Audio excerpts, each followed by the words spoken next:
What is going on, guys? Welcome into Rover Sports, and this is the much-awaited podcast with my good buddy, Davey Longhorns. We were just talking about that we got to get the Davey Longhorns logo up. I will do my best to do that.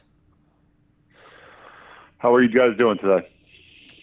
Oh, man, I am doing I'm doing well, and I think that the commenters are doing pretty good also.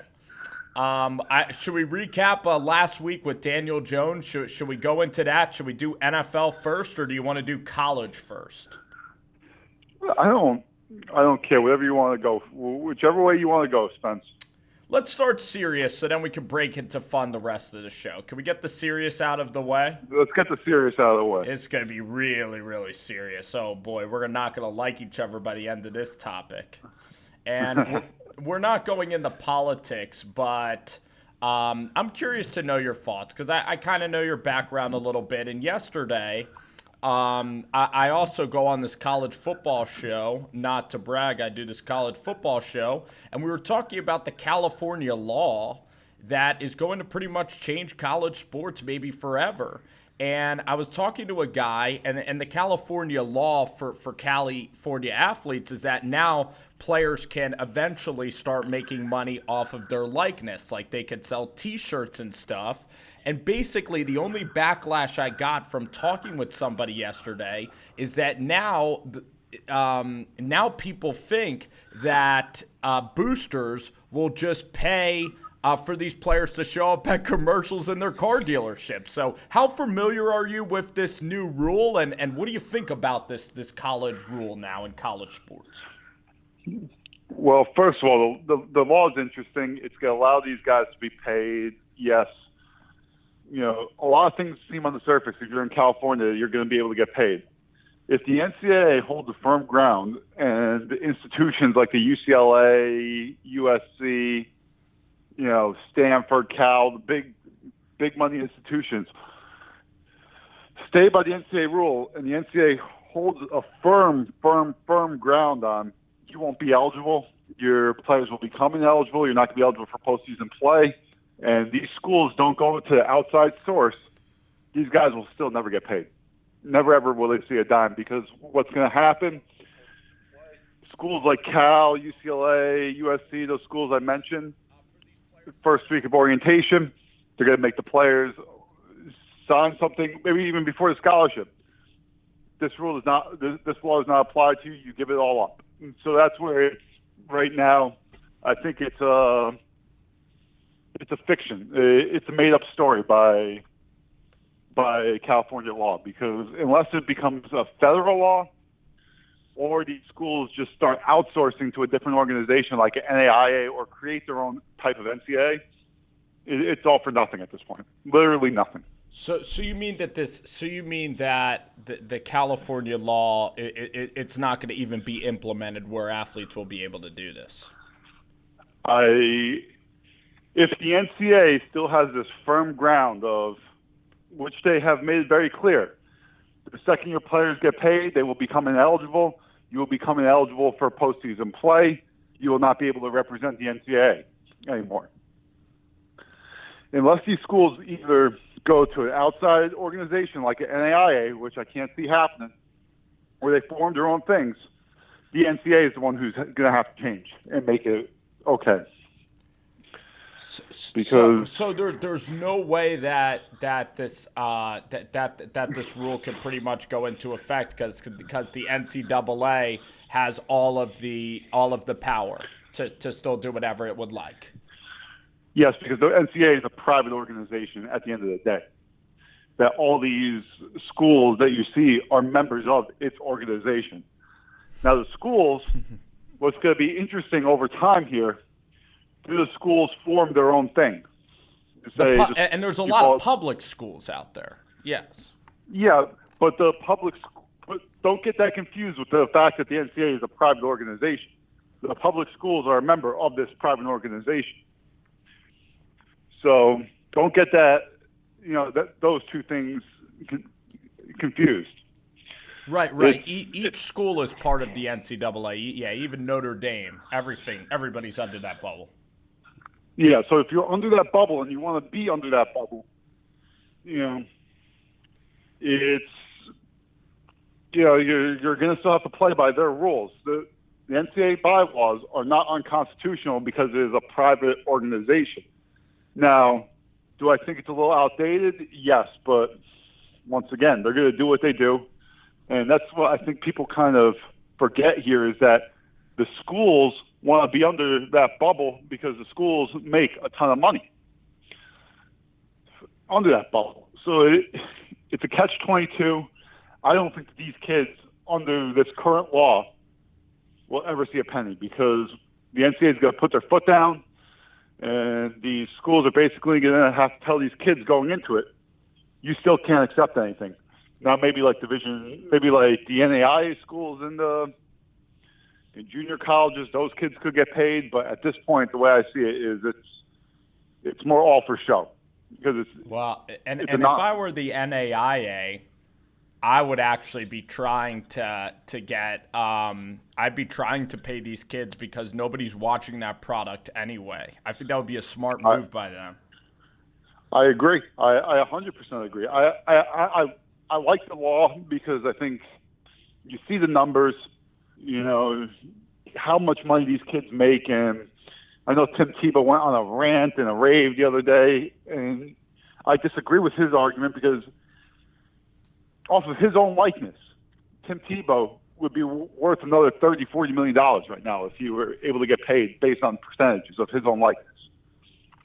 So it's kind of bizarre to me that these kids don't make a dollar, but at the end of the day, you sign up to play at NCAA school because one, maybe it's a rule in your sport, and two, it gives you it gets you the most ready and the most exposure to potentially go on and play in the professional level, or these schools are just some of the best schools in the world, and it gives you a great degree for free. So when I look at this rule, the thing is, I do like a lot of what this rule would do because it would allow players like Johnny Manziel, like Leonard Fournette, that have successful websites and shirts, they could start making money like off of their shirts that are bought because they are bringing in that money to the school. And the reason why it's a good first step is because, like, even though the Alabama football team is a great team, the backup cornerback or the guy who's snapping for punts might not be that valuable. So I think it's almost impossible to monopolize paying the athletes. But I think that the only athletes that are really exploited are the select few. The Mike Evans, the Joe Burrows, maybe Tonga Vailoa, a Bo Jackson back in the day. The stars of the stars in college sports are really the people that are marginalized. And you could argue that the boosters would get out of control. Like I was talking to a Clemson fan, Pigskin Pete, who you guys know on YouTube. He's a very good YouTube guy, and he was just saying how like Clemson would never win again because USC and because Michigan would just outwardly pay these players to be in commercials, and then in high school, the five-star recruits would all be getting so much money from the boosters then, and he said that the whole sport would lose control. That was his argument yesterday, which, yeah, I thought was a decent one.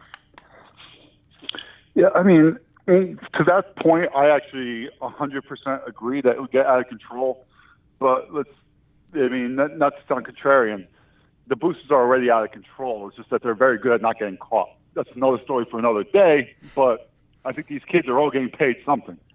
I mean, Clemson didn't just become a powerhouse out of nowhere. I mean, at some point, if the NCAA wanted to dig deep enough, they would find something on Dabo Swinney. But they don't want to because it's a great product, and it would crush everything that they're doing right now.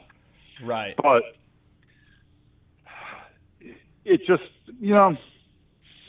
I think the law is just one of these things. It's an agenda that, really it's for the players, but I think it's also lawmakers wanting to look good to their people, the people who are going to be voting for them in in the future, kind of knowing that there is no real future for this law without cooperation from the NCAA. I think So one of these it things. just sounds good. It sounds great, and I agree with it. But at the end of the day, it's not physically possible without that cooperation. Which that one side is like a brick wall. It's not even like, oh, we'll look into it. It's no, and you try to discuss it with them, and it's no, no, no, and that's kind of where they stay. There's no wiggle with them. So let's knock down another interesting college football story. We are here with Davey Horns. We do this podcast just about every week, once or twice a week on Rover Sports, and we thank him for, of course, joining us every single week. D'Eriq King out of the University of Houston. I think this is fascinating. Do you think that there are going to be a lot of D'Eriq Kings out there that actually go back to school and just redo an entire year, like wipe the year, like it's like the year never happened? A senior doing this. I kind of like that King is doing this because he definitely loves Houston football. Is he going to stay? What do you think about this whole story of D'Eriq King and this redshirt rule now? I think D'Eriq King is going to start a trend across college football, and it's only going to apply to maybe big-time players, maybe one or two each year. But I think the trend might end up start being more in this MAC level, this American Conference level, where you have a decent player, maybe not of the caliber of D'Eriq King, who's like, wait, my season's going nowhere. This is game 4. I see this as a total train wreck already. Let me hit the reset button and let's redo it, whether it's at that school as a senior or they manipulate it and they become the graduate senior and they go to a big-time program. And I kind of liken it to this comparison. A few years ago, we all remember when Christian McCaffrey, I think it was Fournette, both stood out of the bowl game. Everyone was like, whoa, like this was crazy. The Hyundai Sun Bowl. Yeah, like remember that McCaffrey against Trubisky, and Trubisky still didn't win that game. Yeah, but it was nuts to people. Maybe the year before it happened with someone. I don't think McCaffrey was the first. I think it happened the year before, but I can't remember who the player was. But maybe a Michigan kid. Yeah, I forget. Yeah, but there was a big time player. I think the year before. Then McCaffrey and Fournette did the year after. But we'll just call McCaffrey the trend center on this one. But what have you seen in the last 2 drafts? I mean, you see Denzel Ward. You see basically Georgia was missing 3 players last year. DeAndre Baker, a couple of others, Right. You'll see 2nd and 3rd round picks now just sitting out bowl games. Will Grier, exactly. So I think it's one of these things. Everyone right now is like, whoa, did this really just happen? I think it's going to happen a lot now. I mean, Kelly Bryant started it last year, but he did it to transfer. I do think D'Eriq King is going to end up transferring. Some of the quotes you hear from Holgerson and the athletic director, it almost sounds like they think he's out the door while D'Eriq King is saying, I'm still here. And right. The reason why D'Eriq King has all the motivation in the world to say, I'm coming back to Houston for right now, is they're still paying for his school. And we don't know his academic situation, whether he needs the spring semester to graduate or not. If he needs that spring semester, he has to say, I'm coming back. And then sometime in May, it could change. Wow. There's a lot of different dynamics that go into this thinking of, if he says, I'm leaving, well, then D'Eriq King's going to be out of the pocket a pretty penny to finish school. Wow, and then he wouldn't even get a degree because this is a guy that at the NFL level would be like a gadget quarterback anyway. And I like Dana Holgerson, and I'll tell you something about Dana just from following him. I think he's the most player coach in college football, meaning like he's one of the most player-friendly coaches in all of college football. He just is there for his players, which I really do respect. He wants to win, but he's going to do what's good for these kids. So there's definitely an idea that D'Eriq King could transfer. And it would make sense because if he transfers out, I mean, look at how successful Kelly Bryant, Jalen Hurts, even, Fields and Eason, they all are going to get boosted to NFL draft boards. And if King goes to an SEC or an ACC school, he would have a lot of suitors. So, this year, Houston lost a couple of close games. But the thing is about De'Ara King is that they haven't even entered in the conference play yet. And if he was staying, do you really think Houston is going to go like 11-1 next year? I mean, that's why if he returned, it would just be so bizarre. I'll give another thought on De'Ara King. First of all, they lost their first conference game to Tulane. They're 0-1. Right, Tulane's a decent. Tulane actually has decent defensive talent, and they had that game too. Washington State, they're close to winning some of these games. And here's what I'm going to say with De'Ara King. And now this might be an off the wall take, but buckle up. I'm here for the off the wall. If he transfers, he may not transfer as a quarterback. This may be a move getting him ready for the NFL. A Jalen Hurd? No, I'm saying he may not transfer as a quarterback. He may go somewhere to be a receiver. I've read the quotes. Well, Jalen Hurts is still a quarterback. So no. I'm talking about the Baylor kid, the kid who at Tennessee was a running back. Obviously Hurts. Yeah, he was a running back, goes to receiver, but that's still not as crazy as a move as because I remember. I read something about from Greg Ward Jr., the guy who was Houston's all-everything quarterback, with under Herman. Mm-hmm. And he said his biggest regret was not taking that senior year and trying to move to receiver. Obviously, he couldn't do it because he's just so much better for that team at quarterback. But some of these quarterbacks, you listen to them that do have to move, they really believe that that first year to learn the position, second year to learn that position, they're so far behind the eight ball that it never really works out in the NFL. So maybe this is a calculated move to, change his position completely. I don't know. I don't think that will happen. That's a very good point. You look at the quarterbacks, it could be like David Sills, Antoine Randall, Brad Smith, Edelman's a very famous example. There are examples out there. And there's a lot of good examples. Edelman I think is probably the best one out of all of them. But there's just so many guys that fail, and it's just like maybe this is just a whole different path for him. And I don't know, but the move is peculiar at best. Well, Dave, what I'm gonna say about this is that I don't just want kids. I guess kids can do whatever they want, or collegiate athletes. So who am I to tell them what to do? But I don't just want everybody resetting their years after 4 games. And I think that this is just a transfer for this De'Ara King. So because you don't want kids just restarting at places next year, if that makes sense. So this redshirt rule, it was only used for freshmen that are trying to get a couple of games under their belt. It's mostly only used for freshmen and sophomores. Like a good example is at Georgia, the kid behind Jake Fromm can then get reps.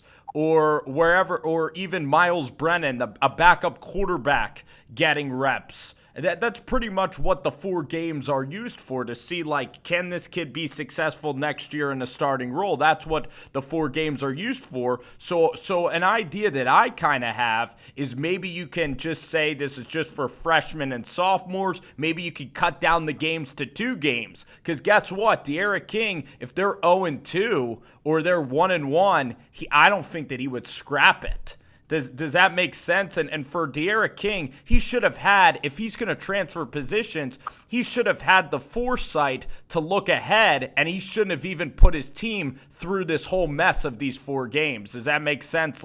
He cost his team all this confusion by going forward with the season to start out with. I 100% agree, and I'll give you. I think he makes this move. They were 4-0. I think this move was. I think he planned out this move in the off season. Holgerson had no idea of it, because the reason why I think this move, and once again, it has to do with people close to De'Aaron King, who's in his ear. Remember, De'Aaron King's not the only one who transferred here. It's Houston's top receiver also. They made this move together, so who is his roommate. So it feels like this move was not made, Friday afternoon, coming back from the Thursday night game after Tulane. This really feels like it was calculated. I don't know. It just, for whatever reason, I think even if they were 4-0, this move was made. Do you think that this rule should be amended a bit to 2 games or for freshmen and sophomores only? I think the games are the games, and I don't think it should. Maybe it could be amended to 2 games, but I don't believe it's for freshmen and sophomore only because different guys have different circumstances at different times. Right. It just I see that as a slippery slope more than. I think the games have to be universal. I think 3 would actually be a great number because 4, it's like you really can take advantage of it. And like you'll see during the bowl season, guys will come out of their red shirt and like they start and they're like playing the bowl game, but yet they're still redshirted, Right. Right. We're here with Davey Longhorns. And Dave, can you give me actually 5 seconds? I have to adjust something. So take a 5-second break, and then we're going to get into the nuts and bolts of actual football being played.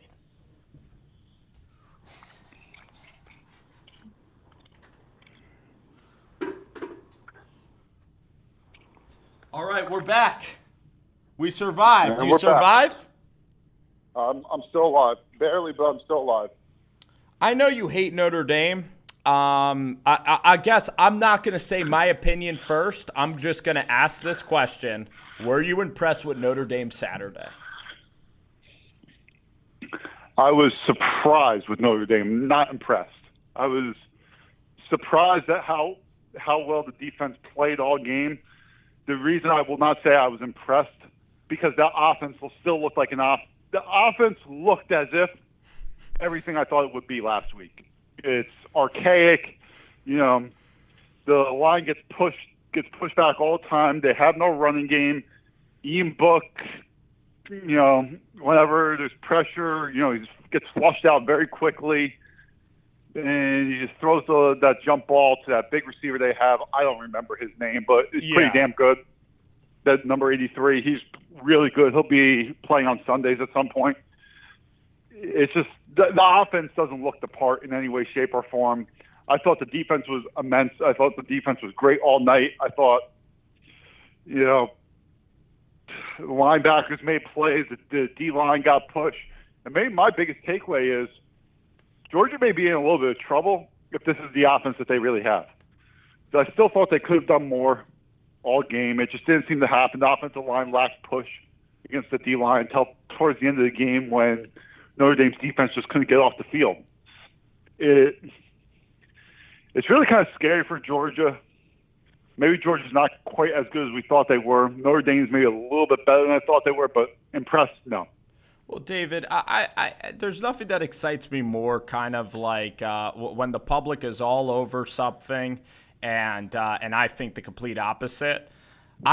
People are labeling this the game of the year, and I thought that the game was completely unwatchable because if we were still playing this game 5 days later and you gave them the ball at the 50-yard line, they couldn't score a touchdown. I mean, there were no explosive plays. This offense was absolutely awful. They had no threat the entire time. The game was not in question who was going to win this game or not. I was not impressed at all by Notre Dame. It's not like they had a chance in heck of winning the game. Their offense was terrible. The entire game was unwatchable. I flipped it over to Oklahoma State, Texas.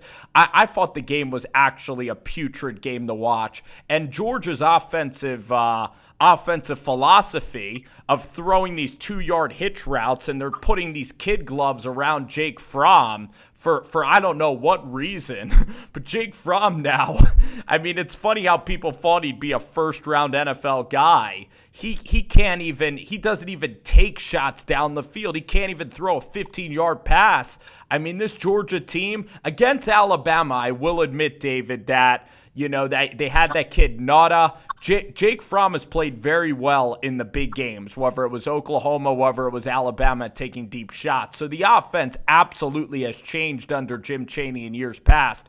But this Notre Dame is good thing. This whole Notre Dame gained a lot of respect. I just think that Georgia was flat out awful, and I thought the game in totality, I thought Notre Dame had zero chance to win, kind of like what you're talking about. I mean, I thought the defense kept them in it just enough. I mean, there was the touchdown that Kroger or whatever the Miami transfer scored, just barely gets in bounds, So, I mean, there were chances for Notre Dame. But, yeah, you're right. It just always felt like Georgia at some point was always going to get that score, which they did. And, yeah, Notre Dame's offense is just – it's awful. There's no Dexter Williams to break off an explosive play like they had last year. Right. It just – yeah, they're not good. So, David, let's go on to I believe that if Auburn and LSU played on a neutral field, the Auburn Tigers would win. I think they're more complete than LSU, even though a lot of people thinking LSU is a national championship contender. Would you take Auburn or LSU on a neutral field? On a neutral field, I'm taking LSU for right now, and maybe the reason it is right now, it's Auburn seemed to their first. Yeah, they played well. They played a lot better. I was shocked by it. Texas A&M was terrible. Carol Mom was awful this weekend. My big thing that Auburn that kind of scares me completely is you score on a 53-yard reverse. So that's a gadget play. The offense on like a 3rd and 10 or whatever it was, Yeah, Schwartz. It becomes the fastest Schwartz I've seen. Yeah, I mean, he was a great play call. I don't take anything away from these things, but when you start looking at it, they need like Joey Gatewood to punch it in the red zone for the second touchdown. And they scored the third one. They ran right down the throat of A&M. Okay, but what I'm saying is, 2 of your 3 touchdowns become complete gimmicks. Gadget stuff. Right. One is a real gimmick with the reverse, and you can say, well, that could happen any time, but I don't see the 53-yard reverse happening against LSU, particularly in my head. So I think if I'm going to lean towards one way, I'm going to go with the more consistent offense in LSU. Joe Burrow has looked great. I don't think he's as good as he's looked, but I think the explosive playmakers around him, the receivers are great. I don't know that Auburn could hold LSU to under 24, and I'm not sure that Auburn's scoring more than 20 on LSU. I just think in these battles, and it's going to happen, Auburn's going to go to LSU in a couple weeks. I just trust this Auburn defense, and you saw with Nick Marshall. You see that quarterbacks in the Malzahn system that are actually legit quarterbacks. It's hard to find legit quarterbacks in the Malzahn system. But Bo Nix is going to get even better. And this kid went in the Kyle Field, a really incredible electric environment, and the kid absolutely balled out. He was, I don't know why I just said that. He threw for 100 yards, but he just has this composure about him. He has this moxie. The game at Oregon, end of the game, Bo Nix just coming up big with these plays, and I just see Bo Nix really improving. I think that this defense is legit, and now that you have a quarterback that can throw a little bit, this offensive line is getting better. Gus Malzahn and this team, I've seen them have magic before, and I believe that they have Georgia and Alabama at the end of the year. I think that they can win 1 or 2 of those games, certainly down the stretch. And with LSU, this is my comparison for LSU. I think that Ed Orgeron was driving like a minivan a couple of years ago with that pro-style offense. So Dave Aranda's defense would have tons of time to sit on the sidelines because it was a time of possession based offense. But now that LSU's scoring so fast, this LSU defense is not prepared to come onto the field that quickly. It's not like an Oregon team where the spread is introduced at practice. And I think that Coach O, he doesn't really know the identity. Now, Joe Brady is a great hire, but I can't trust this defense. And when they go up against Tua Tagovailoa in Alabama, I mean, LSU hasn't played a really good complete team. I mean, Texas's defense is an all right Big 12 defense, but I don't see LSU being this consistent defense. I'm pretty scared about them versus like an Alabama, I guess I'm saying to you. No, I think against Alabama, LSU has no chance. I mean, I would 100% agree. On the road, too. It's on the road. It's in Tuscaloosa. I mean, Burrow is not going to play flawless, and Tua can absolutely shred him with the weapons he has. Yeah, I mean, you got the best quarterback in the nation, in my opinion. You've got the best receiving core in the nation, in anyone's opinion. And if that's not your opinion, you should really just go out and watch their 4 receivers or 5 receivers play on a Saturday, and you'll realize they've got 4 to 5 guys who will be top 3 round picks, and they've got like 3 of them who are first round picks probably. Yeah, so, Waddle, Ruggs, and Jerry Jeudy is like another. Jerry Jeudy could be a special NFL player. Ruggs, Jeudy, Waddle, the guy Smith. Devontae Smith, whatever. Smith, yeah. And there's one more there that's really good. and it's amazing what they have done recruiting wise with these receivers. So you have a great quarterback. You got great receivers. It's going to be very hard to stop them in Tuscaloosa. So I'm not even going to get that's a couple of weeks down the line now, but it's where was I? With LSU, you still got to take this into consideration. They're a very bad play call from Texas defensive coordinator who goes an 8-man all-out blitz on 3rd and 17 with about 2 minutes and change to go from having to punt the ball back to Ellinger. Texas. And Ellinger, who, in my opinion, probably would have gone down for the score and the win. So I do agree with a lot of what you're saying about the Auburn game. It's going to be very interesting when it does happen. It's definitely going to be a clash of styles, which it wasn't in the past. But it's a whole lot of dynamics going into it. I just don't know that right now, as you say, on a neutral field, especially at LSU, that Bo Nix is going to go in there and win that game. Try to connect these dots, all right, David? Yes. Gus Malzahn, Eli Manning, why are they similar?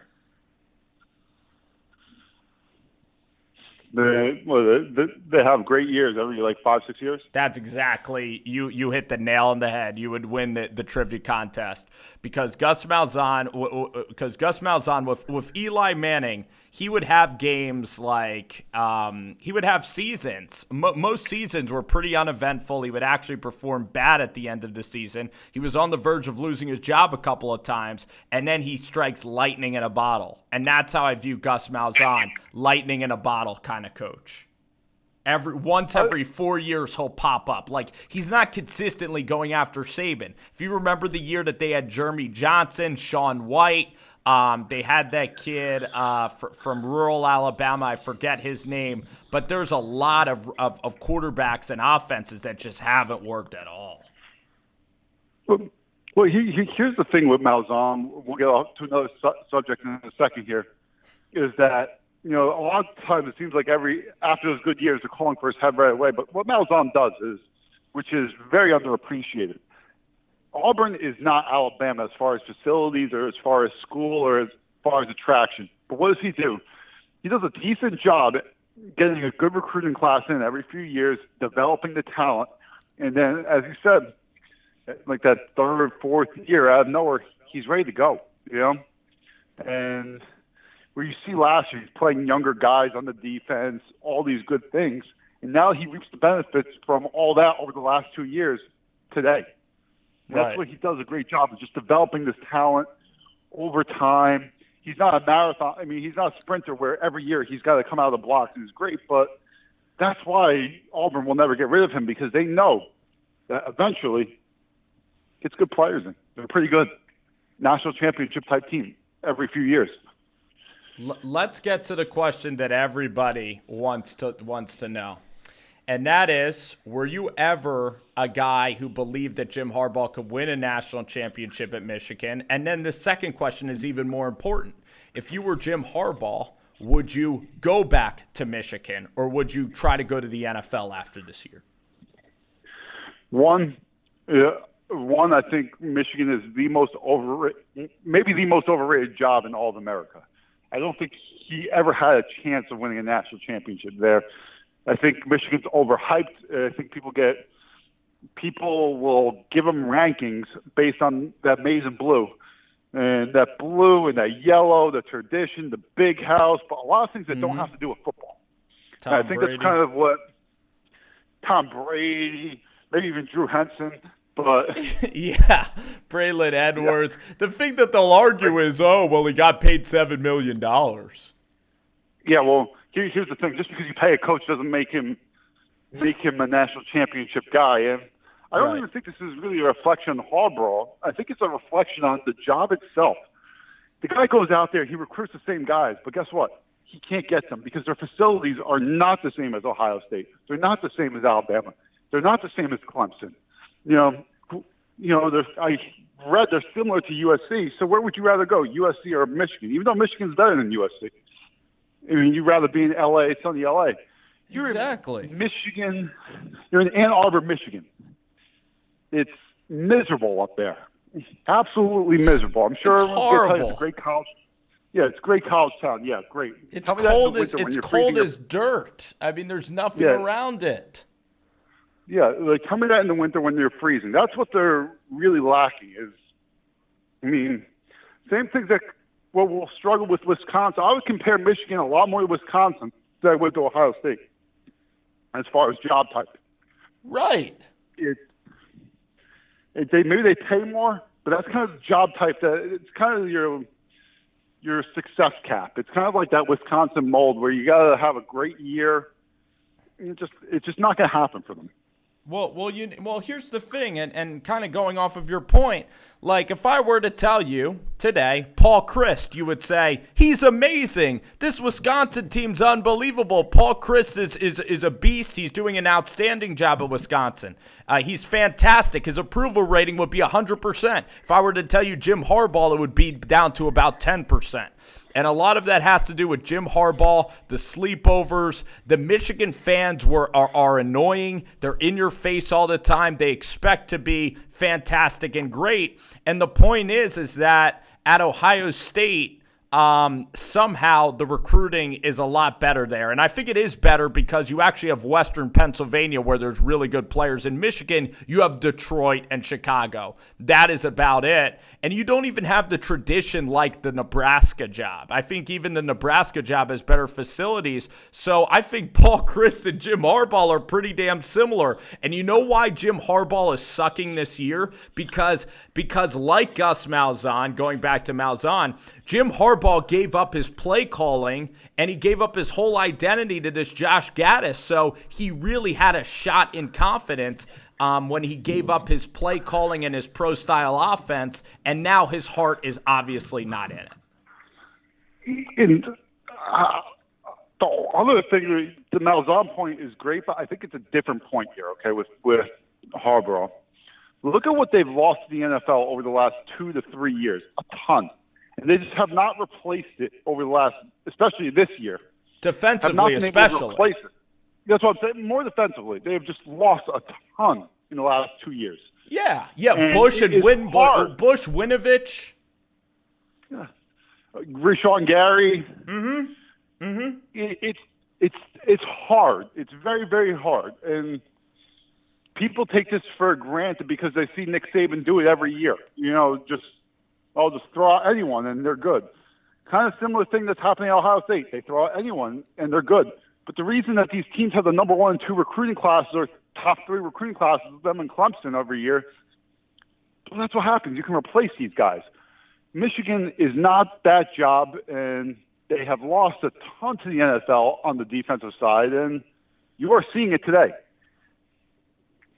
No, we are. We absolutely are. So David, I think tomorrow we could go back, and if you have time tomorrow, I'd like to do our podcast previewing this week. Would you like to definitely do the picks tomorrow? We'll do the picks tomorrow.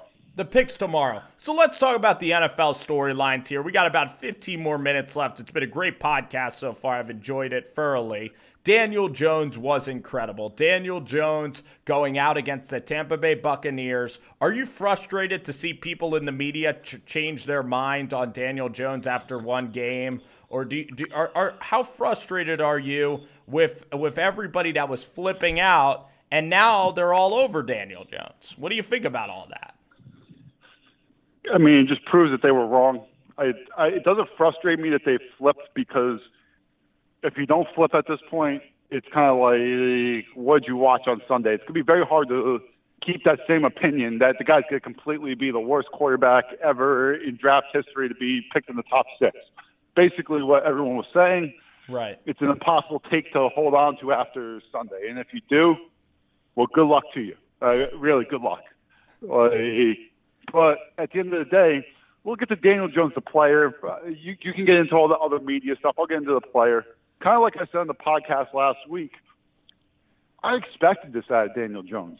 I expect the early success from him because he gives that dynamic to the Giants that they just have not had with Eli, in that ability to step up as a runner and get those few yards here and there. And I think it just helps with the passing so much. And why it's going to be so much early success is no defense has any film on the Giants having a quarterback that can step up and get a 7-yard run. And I think it just throws everything off. I think you're going to really be able to judge Daniel Jones maybe in the next few weeks here when these teams do get a little bit of film on him. But, I mean, the early success is not a surprise to me after what we saw in the preseason. Now, it is the Bucs defense. The Bucs don't have that much talent on their defense. For Shermer, this was huge. For Dave Gettleman's reputation in New York, the game against Tampa Bay was absolutely huge. I really look forward to watching Daniel Jones play offensive football, because the guy is 6'5". He does make explosive throws down the field. The throw to Darius Slayton was a huge play. The throw to Sterling Shepard. And this offense is really opened up. And, people are saying how Daniel Jones is, a lot better than Eli Manning. Well, Eli Manning was 38, and now you're seeing Eli Manning was kind of like a backup caliber quarterback. And now you look at Daniel Jones and rookies in this league. Rookie quarterbacks can absolutely be dynamic game changers in this NFL. So for Shermer, it is just a huge boost. I believe that this kick, if the Giants are 0-3, this Redskins game wouldn't be as exciting. But now that they should be 2-2, I believe they gotta go beat Washington. There's no excuse not to. They could be 2-2, and then if their defense gets a little bit better, they might be able to hold the Vikings to like 24 points the next week. We're not going to get into the Giants' defense today. Because that could be a story. That could be that could be multiple stories for other days. That could be a multiple story. I don't know if the Giants are capable of holding the Vikings to 24 points. Right. But the one good thing for the Giants defense is that it does look like there's going to be more ball movement. So maybe they won't be on the field as long, and maybe that will result in less points, because I don't think there's much that they can do to stop. But you did see the Daniel Jones effect take hold on the sideline. I mean, the defense was playing with more energy, with more effort, I would say, watching that game. I would agree with that. I think there's a lot to be desired from Bruce Arians, the play calling on the Tampa Bay side in the second half, but we're not going to get into that breakdown. But right. Right. But Daniel Jones, absolutely great. I mean, you're not going to find any sports person in America saying anything bad about him this week. Can't wait to see him in week 2 of it. And when you look back at it, when you made that point, well, Tampa Bay's defense wasn't that great, so maybe this was just the perfect. Sherman knew it was a now or never move going into it. Like, this would be an easier game for him to come into. Tampa's defense isn't great, and he just tore it up. And I think he hit a grand slam out of the park. It was unbelievable. Yeah, and it couldn't happen to a better kid, and just the adversity that he's had to face, even from Giants fans. And I'm a Giants fan, and I was so disappointed just by the reaction. Thought it was so immature, because a lot of people were outwardly cursing. They weren't just internally hoping for the best, and it just was. I think it's the worst reaction to a pick ever. Before we turn the page, I think it was the worst reaction to a draft pick of all time, the Daniel Jones thing. I would agree. It's funny because you look back at it in two different sports, same city. Think about Kristaps Porzingis, and the crying kid. The crying kid, but the whole stadium is booing. The whole arena is booing at MSG or wherever they were, Barclays. Right, because Jahlil Okafor was not a Knick.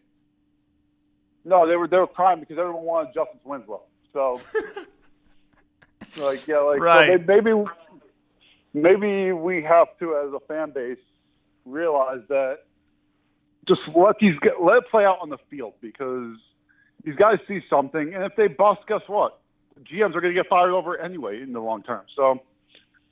Yeah. I thought Winslow would also be a stud. I think it's hilarious that I think Michael Jordan wanted to give away like his I think it was it the Heat or somebody wanted to give away like their whole team for Justice Winslow. The Boston Celtics wanted to give up all of their draft picks for to trade up for Justice Winslow, but what's his name? Michael Jordan. Michael Jordan wanted to draft Frank Kaminsky. Frank the Tank.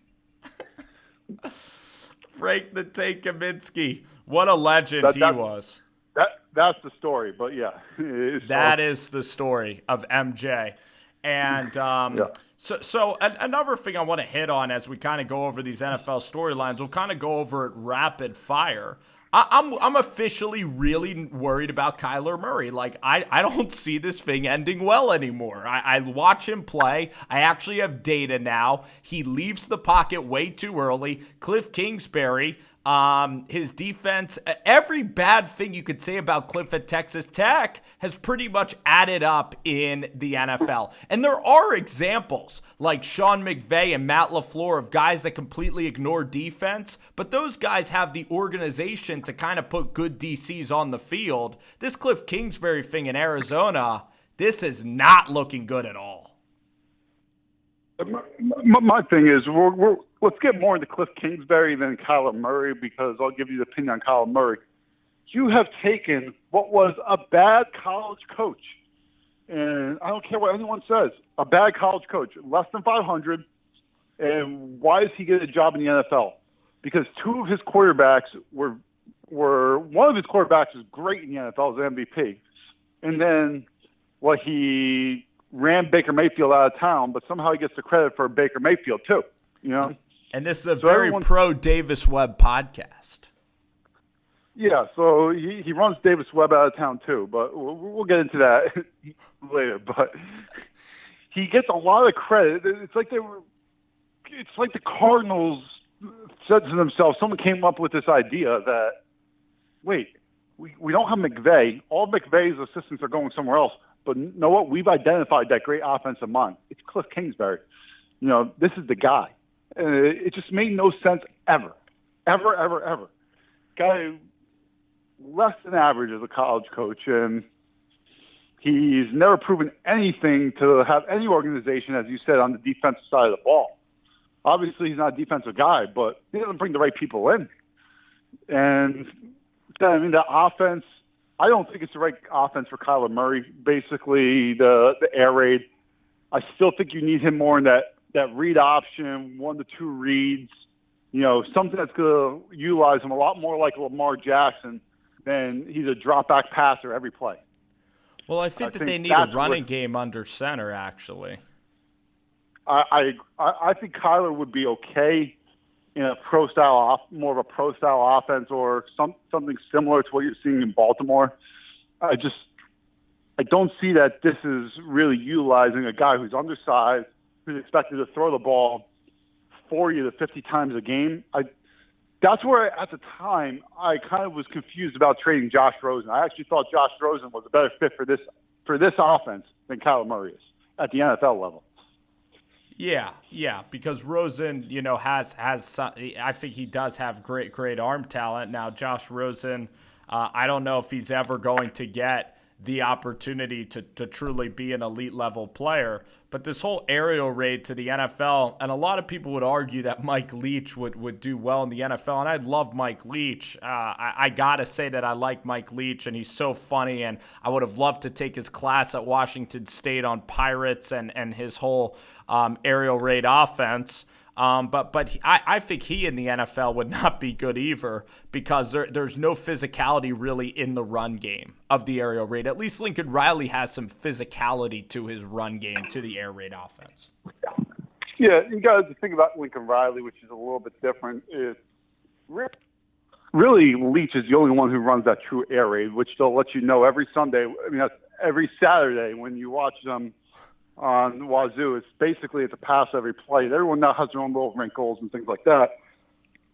Lincoln Riley has turned the air raid into a power running system, because he gets his wide receivers to block in certain angles, and they just outnumber you as they spread out. But I mean, Cliff Kingsbury, I think it can work in the NFL. I don't think that Cliff Kingsbury's the coach to make it work in the NFL.